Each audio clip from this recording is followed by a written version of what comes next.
एक लड़की ने अपनी मसल्स फ्लेक्स करते हुए ब्राह्मण जीन्स ये हैशटैग क्या लगा दिया, सोशल मीडिया पर आग लगी हुई है। अच्छा, क्या बर्दाश्त नहीं हो रहा है तुमसे कि एक ब्राह्मण लड़की ट्रेंडी आउटफिट में तुम्हारी बनाई हुई सो कॉल्ड मॉडर्न दुनिया में स्टैंड आउट कर रही है। Once upon a time there was a poor Brahmin, ये सड़ा गला नैरेटिव बदल रहा है, ये बर्दाश्त नहीं हो रहा। या फिर लेफ्टिस्ट सिनेमा ने ब्राह्मणों के बारे में बरसों से जो झूठ परोसा है, उस झूठ को कीड़े लग रहे हैं, ये सहा नहीं जा रहा। गांव का सबसे सच्चा शरीफ आदमी कौन? खान चाचा। सबसे मक्कार मंदिर वाला पुजारी। फिल्मों के मुहावरे भी ऐसे बनाए गए कि ब्राह्मणों की पहचान कलंकित हो जाए। हवस का पुजारी, गुनाहों का देवता। अरे भाई साहब, हवस का मौलाना क्यों नहीं? पाप का पादरी क्यों नहीं? किसी समझदार आदमी ने कहा था, जब तक इस देश में सनीमा है। अच्छा, एक बात सुनो, पानी में लाठी मारने से पानी फटेगा नहीं और तुम्हारे तिल मिलाने से ब्राह्मणों का गौरव घटेगा नहीं। एक क्रांतिकारी को जनेऊधारी बोल दिया तो लिबरल्स ऐसे छनछनाए जैसे जलते हुए तवे पर बैठा दिया हो। बात सुनने की हिम्मत तुम में है नहीं, लेकिन बोलने पे मजबूर कर रहे हो तो बोलना पड़ेगा। पहली बात तो ये समझ लो कि ब्राह्मण आकाश जैसा हृदय लेकर पैदा होता है। हम किसी को पराया मानते ही नहीं। इतिहास पढ़ो, क्षत्रिय राजाओं के सिंहासन हमने अपनी नंगी पीठ पर थामे हैं और आज भी थामेंगे। वैश्यों के साथ हमारा संबंध ऐसा रहा कि हमने अपने ज्ञान से उनकी तिजोरियां भरी और बदले में उन्होंने भी कभी हमें भूखा नहीं सोने दिया।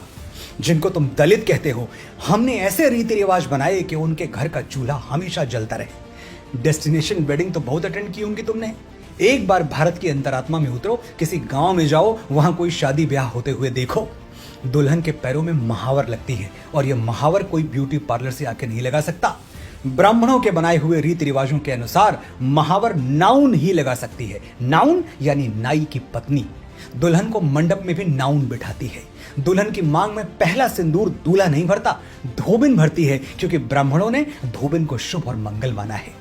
आज दुनिया बहुत आगे निकल चुकी है। बच्चों की डिलीवरी हॉस्पिटल में होती है और होनी भी चाहिए, लेकिन पहले घर में बच्चा पैदा हो तो अम्बिलिकल कॉर्ड काटने के लिए रैदास समाज के लोगों को, जिन्हें महात्मा गांधी हरिजन कहते थे, उनको बुलाया जाता था, क्योंकि ब्राह्मणों के अनुसार हरिजन के हाथ शुभ हैं। गांव का ये पूरा इकोसिस्टम ब्राह्मणों ने ऐसे डिजाइन किया था कि वंचित समाज कभी बेरोजगार न रहे। जैसे गुड़ में चींटियां लग जाती हैं, इस सुंदर इकोसिस्टम में भी कुछ कुरीतियां लग गईं। लेकिन क्या चींटियां लगने से गुड़ मीठा नहीं रह जाता? क्या ये कुरीतियां हमारे भाईचारे को खोखला कर सकती हैं? लिबरल्स के बहकावे में मत आओ। ब्राह्मण भारतवर्ष का मस्तक है, इस मस्तक पर तिलक चमकता रहे, यह देश की हर जाति और हर संप्रदाय का कर्तव्य है। जिस दिन इस देश से ब्राह्मणत्व समाप्त हुआ, उसी दिन हमारे पराधीन और पददलित होने की उल्टी गिनती शुरू हो जाएगी। और ब्राह्मण जीन्स सिर्फ मुझ में नहीं, तुम में भी हैं। अगर किसी ब्राह्मण टीचर ने तुम्हें पढ़ाया है, कभी किसी अटल बिहारी की कविता सुन के तुम्हारे अंदर राष्ट्र प्रेम जगा है, कभी बाबा तुलसी की मानस में सीता हरण का प्रसंग पढ़ के रोए हो, तो भावना की, ज्ञान की और देश प्रेम की वो जीन्स ही ब्राह्मण जीन्स हैं।